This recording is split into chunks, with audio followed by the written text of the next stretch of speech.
I'm joined now by the wonderful Simon Delaney. Most of you will recognise Simon from presenting on Ireland AM, and who could forget him in the brilliant Bachelor's Walk? His career spans both the big and small screens, the stage, and more recently, the kitchen.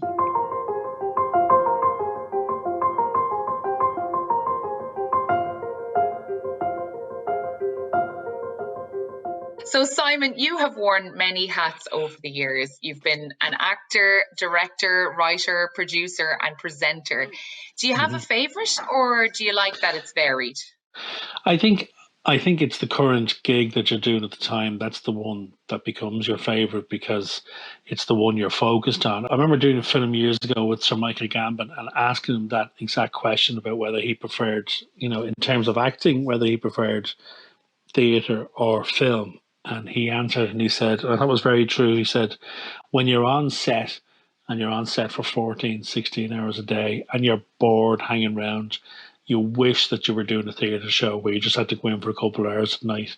And then on the flip side, when you're in theatre and you're doing the same show every night, 8 shows a week, you're wishing, God, I wish I was on a film set. So I think it depends on whatever the job is you're doing at the time, that's the one you're focused on. But I think an actor's home is on stage. A director's home Yeah. is behind the lens, but an actor's home is on stage. That's the one we all love doing the most. Absolutely. And you have had a lot of experience in musicals, and that's obviously what we're talking about this week on Stage Door Live. So what for you makes musicals so popular in Ireland? I think as a genre, it's probably my favorite form of theatre, because I think it's just pure and utter escapism. I mean, we hear this age-old adage that a piece of music can take you somewhere. If we hear a piece of music from our childhood, or it creates a memory of when we were younger, there's something about live music, and I'm talking about concerts or operas, but just there's something about being in a room and hearing an orchestra strike up. And I think then when you add on top of that a good book, be it a drama or a comedy, there's nothing quite like it. I mean, it's the escapism thing, but I think it's just attacks all senses with the live Yes. music. And for me, it's the purest form of theatre. Absolutely. And, I completely agree with you. Every time I've gone to see a musical, it's kind of one of the only times that I ever feel like I get complete goosebumps when a Yeah, song strikes up and the band yeah. strikes up or the orchestra. So why do you think then, Simon, that sometimes there can be a little bit of snobbery towards musicals? I think when people say to you, I don't like musicals, I just think, I always say to them, well, you haven't seen the right ones. I mean, if you go back to Hollywood's heyday, where they churned out the majority of film that they churned out were musicals, because that's what the audiences wanted. I think that might have given musicals a bad name. But if you go back and look at the back catalogue of the classics, the now classics like Showboat, Oklahoma, Calamity Jane, they're great movies, but they're also great musicals. And I think moving forward, then there were some musicals that were ahead of their time, and I think the greatest musical ever written, and my favorite, West Side Story, is an example of a perfect piece of theatre. I mean, if somebody says to you, I don't like musicals, well, sit them down and let them watch West Side Story, because it's based on the greatest love story ever told, Romeo and Juliet, and it has probably the greatest musical score ever written. There isn't a bad note of music in the show. No. So I think it's a case of us having to re-educate the audiences, particularly people who say they don't like musical theatre. But if you look at the product over the last maybe 15 years in Ireland and in the West End and Broadway, a lot of it's jukebox musicals. You look at a lot of movies that are turned into musicals, The Bodyguard, stuff like that. And again, people might think, no, not for me. But I think they just need to give it a chance. I mean, you can find Yeah. a genre, a subject that you like, and you'll Yeah. probably find a musical about it. I mean, musical theatre for me can make you laugh and can make you cry, and that's what theatre's about. Absolutely, absolutely. A full-on experience, a Yeah, roller coaster of emotion. yeah, exactly. Yeah. Definitely. So there's been a massive increase in formal theatre training in Ireland in the last Mm. number of years. Have you seen a change in the industry here that reflects that? I have. I mean, I always feel like a bit of a cheat when I'm talking about formal theatre training because I had none. I've never had a day's training in my life in terms of acting. But I mean, I've been an ambassador at the Lear Theatre or the Lear Academy, I should say, for a number of years, and I see it myself when I'm on the other side of the casting table when I'm directing. Just the standard of people who are coming into the room to audition. Back in the day, I think particularly with musical theatre, if you had any graw or ambition towards a career in musical theatre, you had to get on a plane and you had to go and study in London or elsewhere. Yeah. Now there are various courses that you can do here that are becoming recognised as, renowned qualifications. So that's a great start. I think we need more of it here. I think we need to specialize more in musical theatre because, you know, the West End outsells Hollywood. The West End and Broadway, Yeah. the product, Yeah. musical theatre, it's a very, very, it's a high revenue stream when it comes to the entertainment business. And I think we should take a little bit more, be a little bit more aware of that here in Ireland because we have the talent, we have the actors, we have the writers. And I think to nurture that, we need to develop a little bit more homegrown musical theatrical studies. So we give our students a chance to develop here instead of having to up sticks and move to London, live away from home for a couple of years, and then try and ply their trade. If they can leave here with the qualification and then hit London and then hit the US, that would help. Absolutely. It would be nice to keep some of us here, wouldn't it? Yeah, exactly. Definitely. And you're so right about musicals, outselling Hollywood. And hopefully, after all this, I'd say everybody would be ready for a musical. What do you think, Simon? I think Well, this is it. I mean, everyone. I think the problem is, Kelly, that you know, there's no doubt that there's a huge appetite for musical theatre here. You only have to look at what the Board Gosh Energy Theatre has done in since its arrival. It was built with a specific reason. It was built to take in the product, the West End and Broadway product, and the audiences flock to it. Now, some actors would say it's a great initiative, but it's not providing a lot of work for Irish actors and Irish performers because it's a touring house. So a lot of Yeah. shows will just drop in. Mhm. And that is true.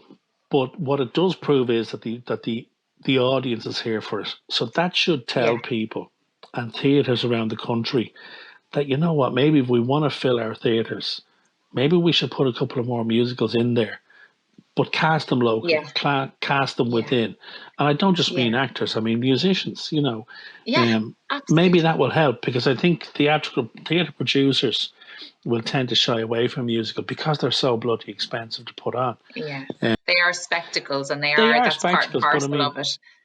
if you put an orchestra into a theatre, that's expensive. It doesn't matter what the Yeah. musical is, it's expensive, Yeah. and then you add Yeah. in choreography on top of that, dancers, choreographer, and then your normal expenses. You've got your cast, your lighting, your costume, sound.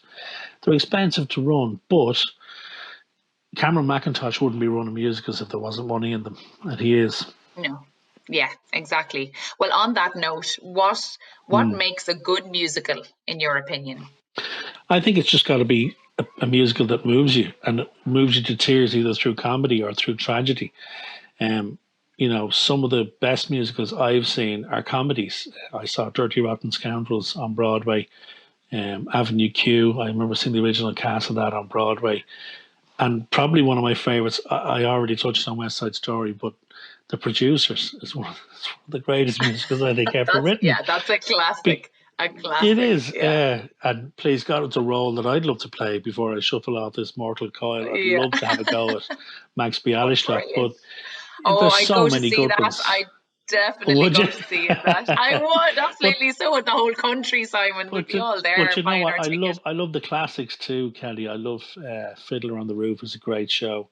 Um, and I love some of the big old musicals, and then some of the contemporary ones. Maybe not so contemporary, but The Hired Man is a gorgeous piece of musical theatre, and that's one I that haven't you seen know that one actually. I haven't seen that it's an one. incredible piece, and you know what? It's a piece of musical theatre that a lot of the amateur groups put on for a number of reasons. The cast is split, so there's a nice balance between male and female parts, but also it's only a four-piece orchestra, so it tends to be handy on the budget. But the musical Okay. score is incredible. The story is incredible. So, in terms of what makes a good musical, it can be anything. It can be absolutely anything. Some of the greatest musicals have very little dialogue in them, so the book doesn't have to be a huge part of it. It's about the score, and then flip that. There's some other musicals where it's all about the book and the music is just an underscore. Yeah, So anything really, but absolutely. whatever moves Yeah. you. So if you, okay, are going to say see West Side Story, one of your Mm. favorites, are you able to now switch off and enjoy it, or do you ever kind of find yourself analyzing it and thinking, "Oh, I would have done that now a bit differently"? Yeah, well, Like, so look, yeah, actors do that anyway. You know how many actors does it take to change a light bulb? 101, one to do it, and 100 to say I could have done that better. But no, it's I find it hard sometimes to sit there and think to not critique it. But what I tend to do now and have done over the last 10 years or so is I'll tend to take an attitude of I'm going to go here and try to learn something. I go and try and watch a musical to see what the director might be doing with it. And I love when I'm sitting there and I go, geez, I never thought of that. That's a great way of staging that. What a lovely idea. I find myself doing that rather than going, no, I didn't like her. Now she was a bit flat when she came to that big area. That doesn't interest me. we Um, could all but take I a leaf tend, out of your book then, Simon. well, you try to as best you can. I mean, actors are a Yeah, terrible audience anyway. You know what I mean? yeah, We all know definitely. that when we come to preview Yeah. plays and the audience is filled with theatrical students, and you think, Christ, this is going to be a hard house. You know what I mean? Because they're all sitting there going, "Well, I auditioned for it and I didn't get it. This is awful." You know, Yeah, I don't know what he's doing that I didn't do in the audition. absolutely. Oh, that's so true, so true. But yeah, Simon, there seems to be an exciting new landscape of Irish-made musical theatre emerging, from Angela's Ashes on one side and Copperface Jacks on the other, which was a huge hit, right down to exciting chamber musicals on the fringe. So, what kind of musicals do you think will be made, or what would you like to see being made in Ireland over the next few years? I think it's important that we do musicals that people want to see, and I think that's a general rule when it comes to theatre. There is a time and a place for what I would describe as high art. But at the end of the day, particularly now, um, audiences are key. In other words, income is key. Um, and again, going back to amateur musical theatre, which is where I started, we used to always complain every year when we'd gather in the hall to hear what show the committee had chosen. And when they mentioned Oklahoma, all went, Jesus, can we not do something modern? And we used to always say, why do you keep picking Oklahoma and Greece? And they're saying because they fill the hall, because they fill the theatre.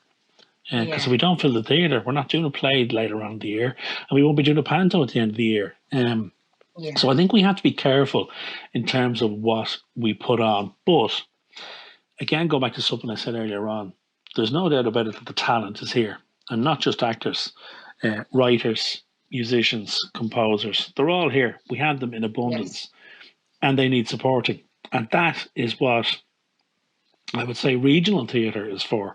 And, the M50 circuit, the Driocht, the yes. Civic, we need to give these spaces over to Irish creative people and see their new product because, in the States, they have a system where a show won't go direct to Broadway. It'll trial in Connecticut, it'll trial in Canada before it goes in. So make those shows or make those theatres the spaces for our trials. Trial new stuff, put it on for a week somewhere. The likes of Copperface Jacks, nobody thought that was going to work. Phenomenal success. Yeah, Yeah, about to go into its third year of a run. Michael Collins, written by the late great Brian Flynn. Phenomenal show. That show needs to be on a stage in the West End or on Broadway. Nobody can tell me that American Broadway audiences wouldn't lap up Michael Collins. Of course they would. Absolutely. So we need Irish to, history, very important. yeah, but we need to use the spaces that we have available to promote Irish artists, Irish creatives, places like the Axis in Ballymun, who are phenomenal at doing things like that. Those spaces need to be utilised, but then again, we need to be careful that the stuff that we put on is going to make people want to come into the theatre and spend their money. Absolutely. Yeah, you're dead right there. It's just, and you're so right. Ireland is just so spoiled with the talent that we have in every area of the arts, you know. So if people, I mean, it's a good time, I suppose, for people to get their heads together and start creating stuff like that for when people are ready to get back into the theatres. Because I know I miss it. I miss going into the theatre desperately. So I'll be ready for something beautiful and new to cheer me up when I get back Well, into the look, space. it's the one thing that's carried us all through this mayhem and madness of COVID has been the arts, because we were all told to stay at home. The first thing we did was switch on the TV. And what were we watching? We're watching creative people do what they do. We've kept the world going for the last 5 months. So if and when we do get back to doing what we do, they'll come back and support us. Of course they will. Yes, they have to realize now, they have to value it, a bit more than they have in the past. Yeah. So last question for you, Simon. And my favorite color is red, Kelly, just in case that's the last question. Was that it today? My son will be delighted to hear that, because he's been asking everyone their favorite color. That's his interview question of the moment. Well, is tell what's him your favorite it's color? red. So I hope it's the right answer. But what's your last question, Kelly? My last question is, do you have any advice for any burgeoning actors, writers, directors out there? What could you say to them to keep them going? Don't do it. Go and get a trade. Learn how to be a plumber or a carpenter. Don't do it. Now, what I would say to them is, you know what? It's a very, very, very tough way to make a living. You need determination. You need, although you mightn't think it, you need a bit of a business brain on you, because it is a business. The clue's in the title. It's called show business. You need the right people around you. But you also need, you need to be a dreamer, I think. You need to be willing to jump off the cliff now and again, because we all face that point in our lives where, I know for me, I was doing amateur musical theatre, and I was doing more of it and more of it and more of it. And I had a job, and I came to a point when I was 26 and I thought, right, I have to either give this a go or forget about it. And what I didn't want to become was that 50-year-old sitting in the bar going, yeah, I used to do a lot of amateur musical theatre. I'm sure I could have went on and done it professionally. So I jumped off the cliff and said I'd give it a go for 12 months. And that was 20 years ago. So you need determination. We're all glad that you jumped off the cliff, Simon. We're all delighted, because we've been enjoying your career for the last 20 years, and you've really brought so much joy to everyone who's watched your performances. And I can safely say that last year, you in The Snapper was just one of the best pieces of theatre I'd seen in a long time, and one of the best performances. So, and God bless you. It was a great show. It was a great show. Yeah, well, you were fantastic in it. Listen, Simon, you've been an absolute gent here today. Thank you so much for joining us here on Stage Door Live. And I mean, everybody's going to be delighted to take on your advice, and there'll be jumping off cliffs left, right and centre. I hope so. Follow your dreams, lads. Listen, what's the worst that can happen? At the end of the day, at least you can say you gave it a go. But stick with it. If it's what you want to do for a living, take it seriously. Treat it like a business. Surround yourself with good people. Take as much advice as you can, and be prepared to work as hard as you've ever done in your life. Brilliant. What a great note to finish on. That was Simon Delaney. Thanks a million. Thank you so much for your patience. You were a star. Bye, darling. Take care. Bye. Bye.